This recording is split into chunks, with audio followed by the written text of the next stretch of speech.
That was too good. Let's get the bell purr. Here you go. Thank you. Thank you.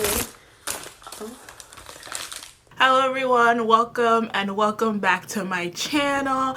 And it would be the Spider-Man movie that would bring me back and take me out of hibernation. But you know what? Here we are because I've seen this movie 3 times. I'm sick of myself. I've seen this movie 3 times. So I saw it on the 16th, which was for the pre-release on the Thursday. I saw it on Friday. I saw it on Saturday. I would have seen it today too, being Sunday when I'm filming this, but I said no. I said, you know what, hold on. Let me have a little bit of self-control. I was gonna say that I would probably go see it again within the week, but by the looks of things, things might be shutting down, and you never know. But I am happy with the fact that I have seen this movie 3 times. Now, before we even get in, I'm gonna just say this off the bat, 10 out of 10. 10 out of 10, clearing across all boards. It is what it is. It's a wrap. This was the best movie of 2021. This was the best movie of 2020, and this might have been the best movie of 2019. I don't want to hear, oh, theaters were closed in 2020. I said what I said. I don't make the rules. I just watch the content and I come back and I give you my well-informed opinion. But when it comes to this movie, it kind of borders on fact, because what are you gonna say? What are you going to say in response when I tell you that this movie is amazing? Are you going to tell me that it's bad? Are you going to tell me that I'm wrong?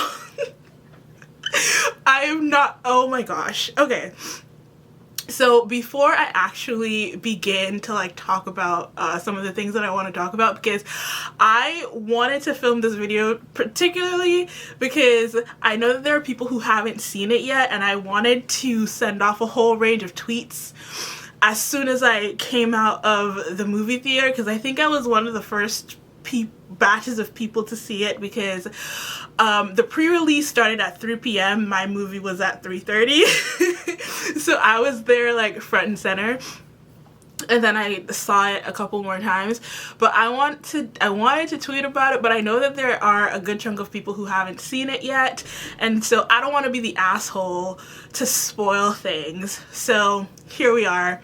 This would be the movie that would make me come back, or the event of the year that would make me come back. So before I even get into my thoughts and opinions, this is going to be a long one. This is probably going to be longer than an hour. So get your snacks, get a drink, make yourself comfortable, and let's gossip. The first thing that I want to talk about that doesn't even necessarily pertain to the movie, but it does. I got beef with Cineplex. So I live in Canada, and the theaters here are Cineplex. I have beef because on the day that the tickets were released, or the showtimes were released, I was on the website. I was on the Cineplex website, and due to traffic, the website was not working properly. And you know what? Fine, I get it. I understand. So I wasn't able to purchase my tickets for probably 3 hours, and thankfully nobody else was able to purchase them either, because I was able to get tickets for the 16th. Tell me why these people charged me twice for the same seat on the same day at the same time of the showing. Y'all must be out your goddamn minds, because I would not have I wouldn't mind if I got tickets on the same day, because the first purchase that I made, they told me that it didn't go through, so I purchased it again. And on my balance of my debit card, I'm seeing 2 charges for the same movie, and they send me 2 receipts for the same seat, different. I'm like, hold on. So I'm trying to dispute that, because I'm just like, what are y'all doing? It's the principle, because I wouldn't have minded if they gave me a different time on the same day, because I would have seen it twice. in the same day. That's how good it was. But I want my money back. So that was a thing. But that's Cineplex. That's not to do with the movie itself. So let us get into it. So I'm just gonna talk through the plot, some of my favorite things and shit that happened, because I loved it. I loved every last second of it. Oh, and also I saw this movie in 4DX, and when I came out of the theater, my back was fucked up. In a good way though. Like, my body felt like I had gone through a deep tissue massage. It was so good. So the movie picks up right after the events of Homecoming. Side note, when the trailer for this movie had been released, I was planning to do, I'm gonna watch all of the Spider-Man movies and I'm gonna make videos about them. I have one video on this channel about the first one that I did, the Tobey Maguire movies. I have the footage of all of them because I did watch all of them before No Way Home came out, but I don't like it. That took way too long to edit, and then I just gave up halfway through. So maybe I might put them out. Maybe the opportunity has passed, but I did watch all of the Spider-Man movies in preparation for this one, so I knew what I was getting into. And I also did a Marvel binge because I got Disney Plus, but that's a whole other can of worms. So I also did a Marvel binge before the start of this movie as well. But anyways, back to the topic at hand. So what is the actual point of this movie? So after his identity gets exposed, there are two camps. There's pro Peter Parker, and there's people who are just like, Spider-Man is a vigilante, he should be locked up. There are these special people, I forgot their names, but cops essentially, who come to their house and they start accusing Aunt May of child endangerment, and they're accusing Happy of stealing tech from Stark Industries. So at this point, they're down bad. And the worst part is, for Peter at least, the worst part is his friends, and he and his friends have been rejected from every single university that they applied to due to recent actions. His friends can't get accepted because they are just associated with Spider-Man and Peter Parker. So they are down bad. Although it's only been like 10 minutes that he's tried to live this life where people know that that's Peter Parker is Spider-Man, his life is steadily beginning to decline. They're talking about arresting Happy for stealing from Stark Industries. A whole mess right at the beginning of the movie. So Peter goes to Doctor Strange. Peter approaches Doctor Strange and he's like, can you turn back time? Doctor Strange is like, I don't have the time stone anymore, but I do know this spell that will get everybody to forget that Peter Parker is Spider-Man. So they start doing the spell. And while they're doing the spell, Peter gets into the casting circle because Doctor Strange is like, everybody's gonna forget that Peter Parker is Spider-Man. And then he goes into the circle. He's like, oh wait, no, can you make it so that Aunt May knows? And then he's like, okay, can you make it so that Ned and MJ and Happy? So he just wants those people to know, but that is essentially tampering with the spell, and the spell goes haywire and Doctor Strange has to contain it. Here's my thing on Mr. Strange. Two things. Number one, that man is fine. That man is so fine. I see the girls that get it, and the girls don't. You just don't get it because you're not that girl. Like, I don't know what you want me to say regarding Doctor Strange, but that man is fine. Y'all were calling him a bum. People on the time, y'all were doing way too much with him. Y'all were calling him names, and I did not appreciate that. But the second thing on Doctor Strange is that and maybe this will be explained with the Multiverse of Madness, but I don't know why he would do something like that in the first place, because he was telling Peter, he's like, you didn't try to call the admissions office before you got me to tamper with everyone's memories, before you got me to brainwash people. And I'm sat here like, Steven, so if he did call the admissions office and they said no, you would have still done the spell anyways. So like, what are we really mad about here? So that was one thing. The second thing that didn't quite make sense to me is that in Infinity War, you were going through 14 million iterations of the universe. Was it, I don't know, was it 14 million choices of that one universe? Were you looking at the multiverse? I don't know what that was, and I was just like, could you not have seen this coming?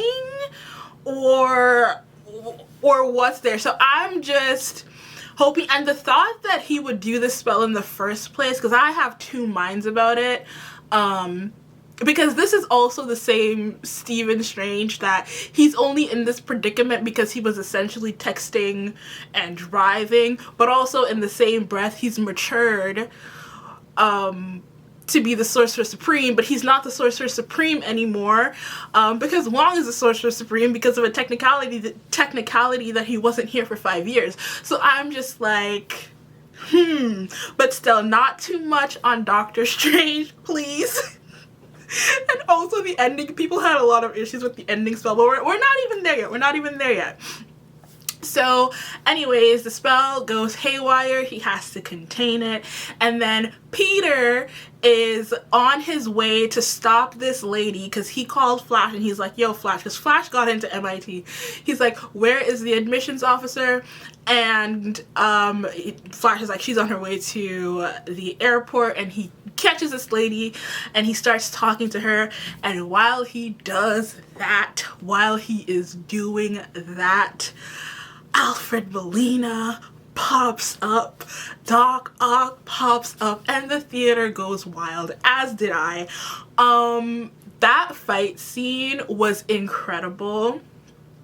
I'm not really a fight scene kind of girl. When it comes to movies and storytelling, I'm like, emotional and characters, that's my jazz, but I can still appreciate a good fight scene, and that fight scene was top tier, if I do say so myself. And the part where he finds out that it's not, he's like, you're not my Peter, on a technicality, because he was about to kill Peter, and due to Tony Stark's suit, Peter was able to avoid that, and the mask came off, and he's like, you're not my Peter. And then we see the bombs or whatever from the Green Goblin pop up onto the screen, and the theater goes wild again. And at this point, it just fades to black. We're back in the New York Sanctum, and at this point, Doctor Strange is telling Peter, some shit slipped out. There are people from other universes who are coming here because they know that you are Peter Parker. Peter Parker is Spider-Man. So now here you have the other main conflict of the film. These villains from other universes are now in Tom Holland. I keep saying Spider-Man and Peter Parker, but they're all Spider-Man and Peter Parker. But all of these villains from other universes are now in Tom Holland Spider-Man's universe. And Doctor Strange is like, we need to send them back. So the conflict here is that I believe Doctor Strange let it slip. He's like, they came out from right at the point where they were about to die, and we need to send them back because it's like their death is like a blip in the multiverse. It's something that needs to happen, or else the fabric of time, whatever was happening in that movie, child. So herein lies the inner conflict, because Peter's like, I have to send them back to die, and Doctor Strange is like, yes. At the beginning, I was on Doctor Strange's side, because to me, it was a quick one and done. Like, maybe that speaks to my character a little bit, but I was round up these people and send them back. But of course, Peter is like, that doesn't sound too right. Also, with the help of Aunt May,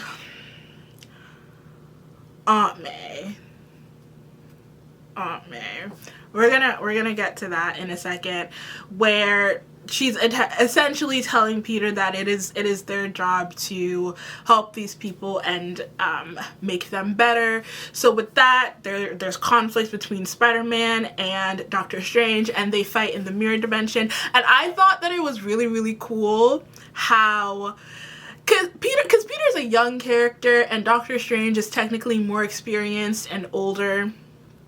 Not even technically more experienced, because how long has he been a sorcerer? But you would expect Doctor Strange to kind of best Spider-Man, but they didn't do that.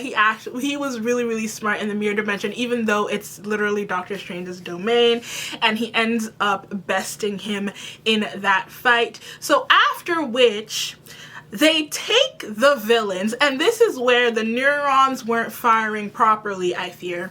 They take all of the villains at the same time to Happy's apartment building. How did that make sense? How did we not think that through? How did that make sense? Instead of y'all keeping them, the only thing I could think of, oh, and Peter also stole Doctor Strange's sling ring. I'm gonna just keep calling that man Steven. He took the sling ring, so he wasn't able to exit the mirror dimension. But as I was saying, the only reason it would make sense to free all of the villains at the same time would be like all of the rooms just open on their own. You could have, or take 2 by 2. You could have taken them one at a time if you wanted to rehabilitate them.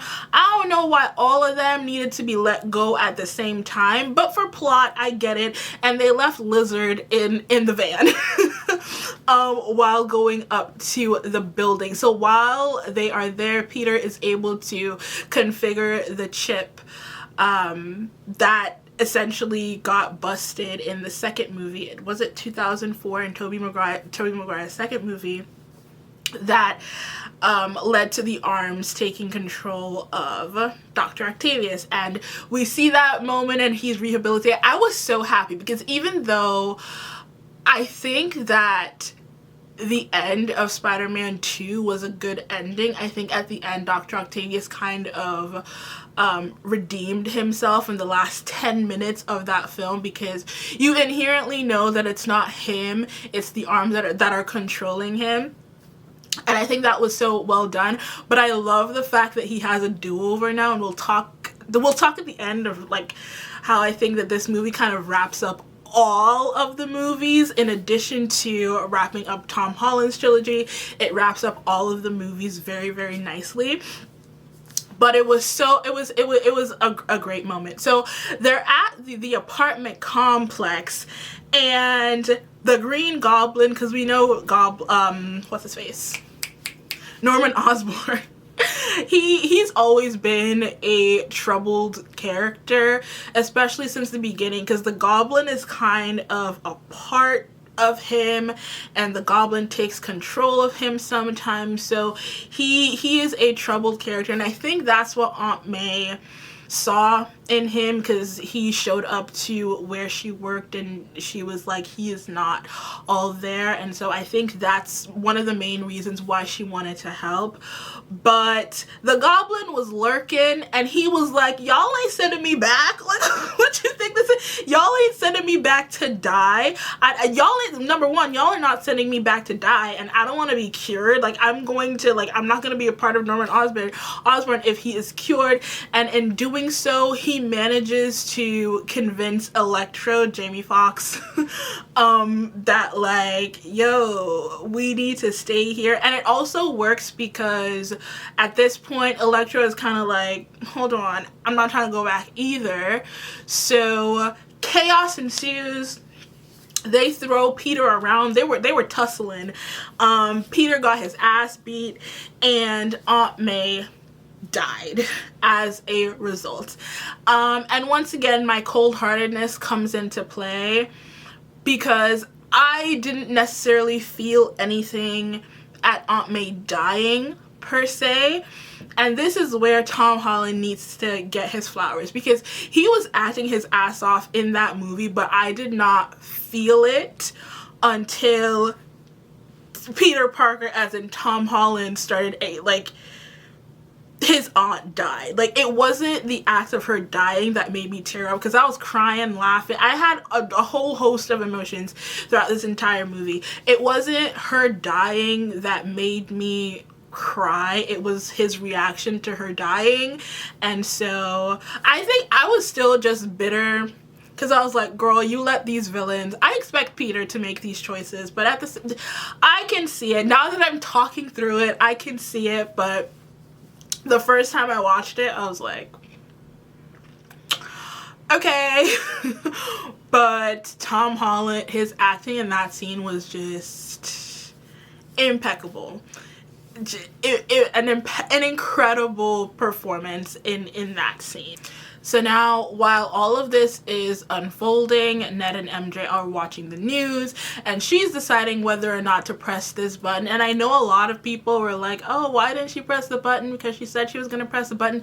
But at the same time, I forget that y'all forget that these kids are kids. Like, she's 18, she's 17, 18. So obviously, she's not going to want to send them back. And I think that there's this thing, right? Because it's one thing to know that these people were going to die anyways. It's another thing to know that you're going to be the one pushing the button to send them back to die, even though that's what their fate intended. It's a whole thing that people brush under the rug. But while they're in this apartment, and Ned has the sling ring that they stole from Doctor Strange, and he goes, I wish we could see Parker. And he does, Peter, and he does his little hand movements. And then you see some little sparks. I'm tearing up. Y'all don't understand. And then you see some little sparks. And then MJ's like, do that again. And then he's like, I wish I could see Peter. And then the portal opens. As soon as I saw that little tall, slanky body on the other side, I screamed, and the rest of the theater screamed with me. And then when he walked through, and then when he took his mask off, I was levitating. And now is the time for me to speak to the Andrew hive, to the Andrew Garfield hive. I need y'all to stand up and clap for yourselves and receive your flowers. I would do it with you, but my camera is just precariously like perched on a lot of things, and if I make any sudden movements, it'll all come crashing down. I'm crying because we've had to have a warrior spirit. In the videos that I filmed and never released, I said that Andrew Garfield is the best Spider-Man. Maybe I don't know if I can find it because I have it, but then I'd have to go through everything. And at that point, after watching all of the Spider-Mans, I said that Andrew Garfield was the best Spider-Man. But we were in the trenches in 2012. We were in the trenches because y'all didn't see the vision. Y'all were like blinded by nostalgia glasses. I'm actually crying. Y'all were blinded by nostalgia glasses. And I was here in 2012. How old was I in 2012? I was like 12 or 13. Defending Andrew Garfield down from y'all. I need to wipe my eyes. This is so ghetto. But I was defending Andrew Garfield from y'all, and y'all were like, oh, he's the worst Spider-Man. He's this, he's that. And I had to say no. But guess what? I need to wipe my eyes. Guess what? Y'all may have won the battle, but look who's here. Look who's standing. Okay, look who's standing. How many years? 10 years later. We're at the end of 2021. And y'all talking about, oh, Andrew needs to have the Amazing Spider-Man Part 3. Oh, who saw the vision? I did. I saw the vision in 2012, and now y'all want to come crawling back. And I'm happy. Like, the Andrew resurgence is giving me so much life right now. I'm eating it up because I knew I was a visionary while y'all were stuck in the past. Y'all were stuck in 2002 while in 2012 I was looking at the future. I saw what could have happened in 2021 and now look where we are. I won. I won. Oh my god. Yeah. Like, I have nothing.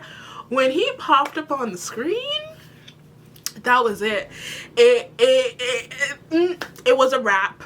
It was a wrap. And then after he pops up on the screen, Ned opens the portal again. It was very smart the way that they chose to do this, by the way. Because at that point we didn't know if they had come through. I assumed that they had come through, but this was like the actual confirmation. Ned opens the portal again, and herein comes Tobey Maguire just walking in all cool and confident, and he and Andrew have this banter back and forth. And also I forgot to mention the whole thing with like MJ and him just like casually gripping onto the ceiling. Ugh, my heart. Ugh, just amazing. And yeah, at this point they're just all looking for Peter. So long story shorter, because I don't know how long I've been talking so far, but they eventually they find Peter, and I really like this scene of how Ned and MJ were hugging him, and then MJ's like, there's some people here to see you, and then you just see the scene of when they come down from the tower thing. That was really cool. And at this point Peter Parker, Tom Holland, is down bad, and he is done. He wants no parts of this. He wants to send them back, and at this point his aunt is dead. The only family that he has left is dead, and he wants no part of this anymore. And he goes to push the button, and MJ's like, no, wait, listen to them. And I think what's really, somebody on Twitter used this word healing about this film, is that you get the sense that if Andrew and Tobey were able to heal these people instead of killing them, or instead of them dying, they would have done it. And you get that sense when you listen to them speak. And I also really like how they were there to help Peter, Tom Holland, sort out his grief in a way. I like how Andrew's character, Andrew Spider-Man, said how angry he was, how angry and jaded he had become, and he didn't want Peter to end up like him. And then you have Tobey Maguire saying, I killed the person who was responsible for my uncle's death, and it didn't help me. So I really like how there was that exchange there, and it didn't feel forced. It felt like a very heartfelt moment, because it's like you're talking to yourself. And one thing that I was not even worried for, but when it comes to Marvel movies, the way that they do their ensemble cast, especially with the Avengers, they tend to sacrifice a lot of the character development in terms of plot, and the plot doesn't even pay off in the end. And so I was hoping they didn't do that with this movie, and they didn't, and it was so good. The other two Spider-Men, it didn't feel like they overshadowed Tom Holland, and Tom Holland didn't feel like he overshadowed them. It was just a very good trio, especially because they introduced them like halfway through the movie. They were there for a good chunk of time, but you still introduce them halfway through the movie, and it also helps where you assume that the audience has some kind of relation to these characters. So it's not too out of left field, but they still didn't take it for granted. There are still a lot of emotional moments stoked into this. So I really enjoyed that. And then you have the line when Peter was like, she died for nothing, and then she told me that with great power comes great responsibility. I like that was thrown in there. And Tobey and Andrew, like, that's what Uncle Ben said before he died. So all of that was just tied in beautifully, and I just really like the idea of them not coaching him through his grief, but you see your options in front of you. Actually, you have Andrew, who's just angry, and Tobey, who's regretful, and it's just so well written, I should say. That's what I really liked about that scene. So after that, they're like, okay, we can try to help them, we can heal them, because at the end of the day, when you think about it, when you think of these villains, Lizard Man, Sandman, Dr. Octavius, Electro, and Green Goblin, none of these were intentional. Like, they didn't set out to become like this. All of these cases are accidents that shouldn't have happened, and you can tell that it's clearly affecting their mental state, especially in the case of Dr. Octavius, the Green Goblin. You can, and even to the point where if you can just fix them or help them to the point where when they go back they cannot cause additional harm, then that'll all be great. And then it just ensued. Comedy just ensued from them. You have the scene of them in the lab, and Ned was like, hey, Peter, and then all of them turn around. It was comedy, it was jokes, it was fun, it was lighthearted, and I don't feel there was a lot of fan service, there was a lot of Easter eggs, but I don't think any of that, like, the plot didn't suffer because of it. It wasn't overbearing. It was just enough, and their moments together were everything. I just loved it so much. I loved it so much. Another small but impactful detail that I really liked, that I appreciated that they included in the script, is that when they were all formulating the antidotes for each villain, Tobey Maguire was like, I'll take on the one for the Green Goblin because I've been thinking about it for a really long time. And I think that was just a really impactful detail to include, because once again, if they had the power to help these people, they would have done it. So I think this is a really nice ending, a nice closure for everybody, and we get to the major fight scene. Before the fight scene, they have this really cool they brought the meme to life, the Spider-Man meme. And for all of my webbing enthusiasts, when Tobey went, so wait, y'all have to create webbing fluid?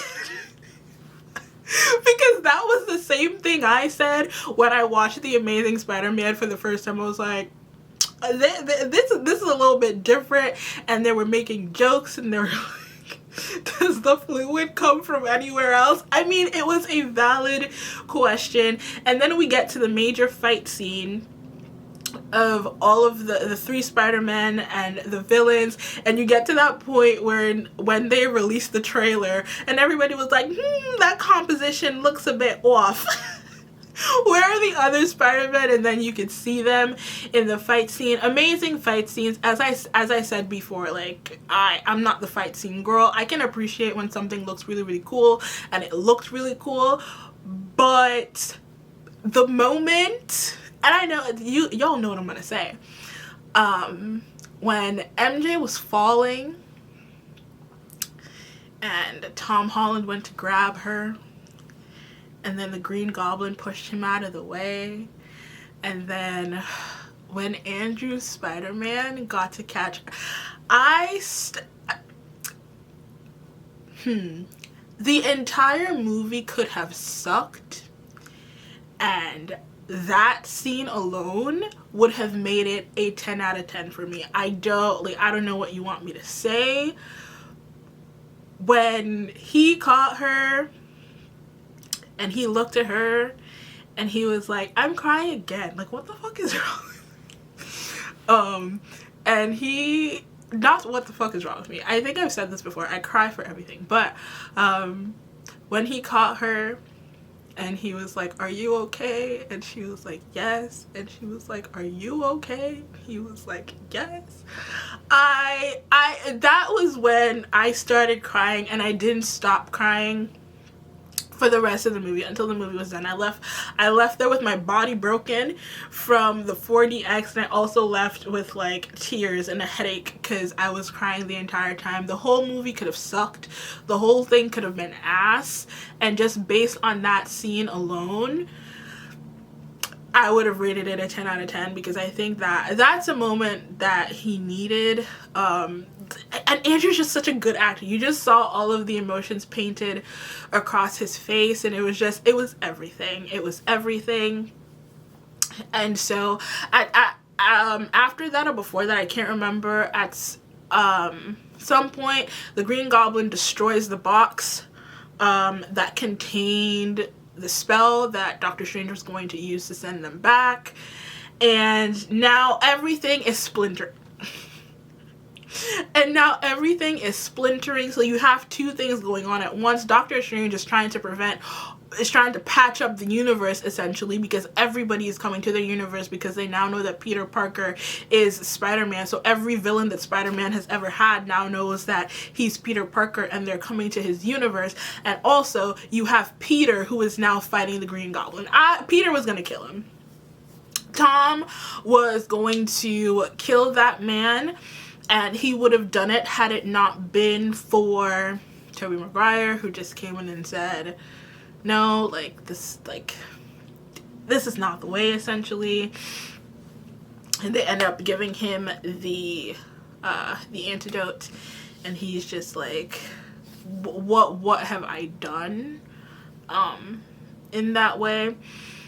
And then we get to the end. Mind you, I've been crying this entire time. We get to the end, and Doctor Strange is like, I cannot hold him back. And like, listen, somebody on Twitter was like, couldn't he have found a loophole? No, he couldn't have found a loophole. Y'all gonna stop playing on Doctor Strange's name in front of me. Before this is now my favorite MCU movie of all time, by the way. But before that, Doctor Strange was like, is top 3. Doctor Strange is still top 3, and I know Multiverse of Madness is gonna, there's no question. There's no question about it. Y'all gonna stop playing on my good man's name. But he's like, I can't do this. And then Peter's like, what if everybody forgets that Peter Parker exists? And Doctor Strange's like, yeah, that'll work. Like, are you sure? And Peter's like, yes. And he goes down, he says goodbye to MJ. She says, I love you. He tries to say it back. She says, wait until you see me again. And now we're at the end. No one remembers who Peter Parker is. And it, like, I was crying so hard at this part because he went to talk to MJ and he didn't tell her because he wants to keep her safe. I hate that. I hate that, by the way. I hate the whole, like, I don't want to be with you because I want to keep you safe and ... What does she want, actually? But then we saw what she wanted, but anyways. But he goes to his aunt's grave, and Happy's there, not even Happy, remembers him. And he goes to this, like, rundown apartment, and, like, it's like a callback from the second movie to where Tobey Maguire's apartment was. And then you see the GED book in his, like, a box of things, and I'm gonna tear up thinking about it again. Yeah, and then I guess it ends on, like, a light-hearted-ish note, because he, sews up this, why am I crying? Because he sews up the Spider-Man suit, and then, he goes swinging on his way. I understand why it had to end like that. I do, because one, it's those 3 movies all in one were an origin story to Tom Holland's Spider-Man. And now we have a clean slate where he's not beholden to or tied to Tony Stark in that way anymore, because I believe it was in Civil War is when he first got introduced, and ever since then he's been kind of like tied to Tony Stark a little bit. Why am I'm not. Anyways, he's been tied to Tony Stark a little bit, so now he'll have a clean slate. It's a reboot without doing a reboot, because now we know he's going to be on for 3 extra movies. So I see all of that, but I don't like bittersweet endings. I don't like that no one like remembers him. I don't like that he's like all alone. Like that kind of hit close to home, because he's like all by himself now, and I didn't like that, but I understand it. I still give the movie a 10 out of 10. Calm down. But yeah, that was Spider-Man No Way Home. It was absolutely incredible. It was an experience. When I watched it for the first time, I wish that like I could forget having ever watched it and then watch it again. That's how I felt throughout the whole thing. So I absolutely loved it.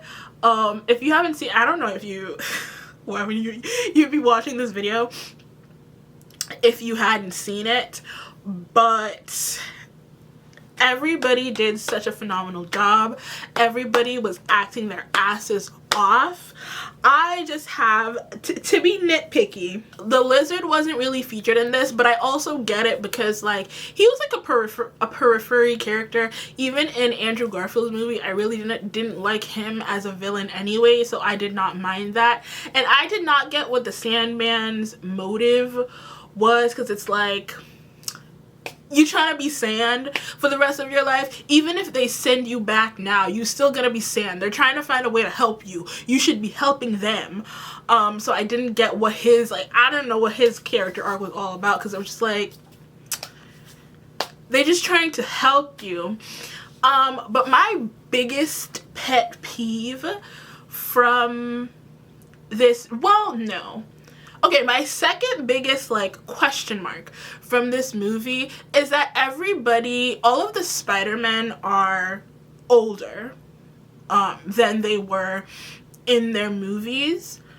But all of the villains were taken from the time when they were about to die, as so explained. So when they get sent back, like, are they...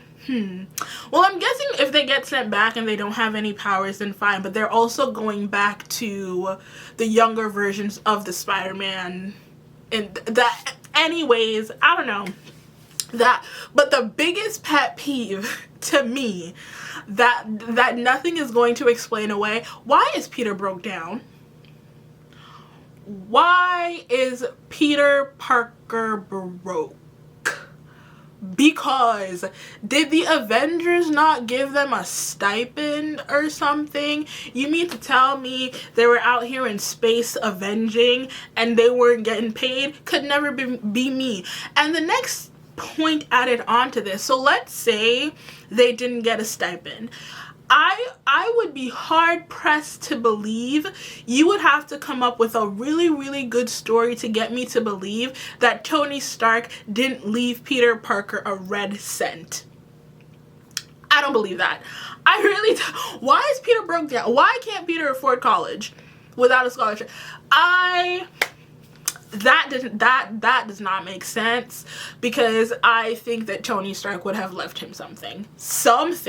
Pepper Potts just abandoned him like that. Anyways, we move. But yeah, that was just like a major like gripe of mine. It didn't even play like a major role in the movie. I was just very confused.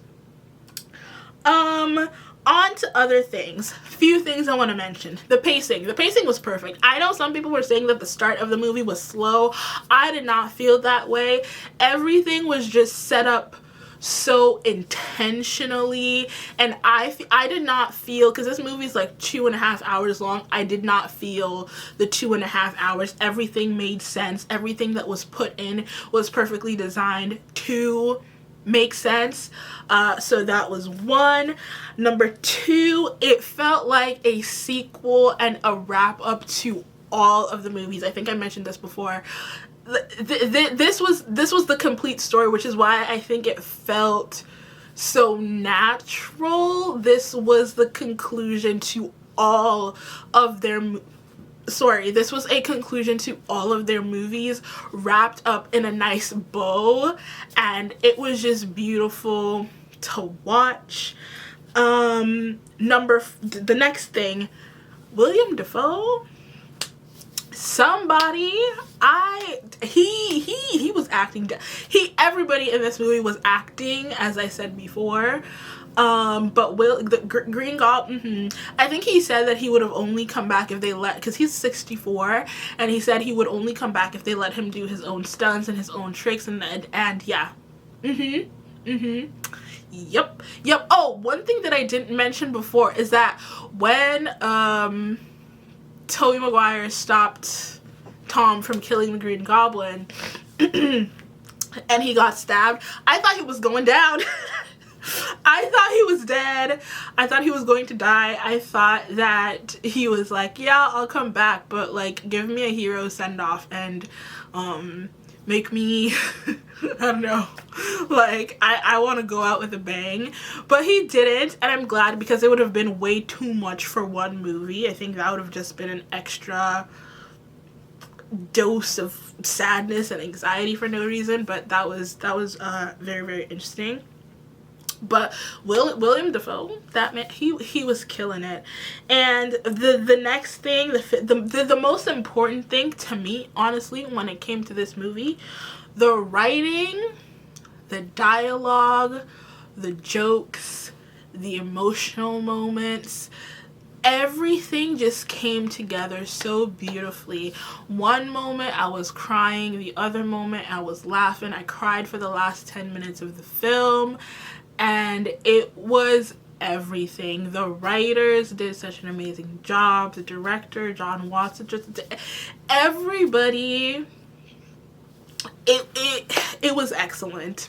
It was excellent. There are some nitpicky things that I was just like, oh, okay, well, whatever. But in terms of a movie that you just want to watch, a movie that has replay value, it was excellent. And this is where, towards the end of my video, I'm just gonna be a little bit bitter, because it must be so sad to be on film Twitter and be a film critic and not just enjoy things for what they are, because like, I don't know how those people do it, but like the joy that I get from like watching movies and talking about them, this is coming from somebody who likes to be critical. Like almost all of the videos on this channel is about being critical of media, so I understand that. But what I just love it. I just love it. And that is my video. I think that is everything that I wanted to cover. I have no idea how long this is going to be. I am going to edit it now,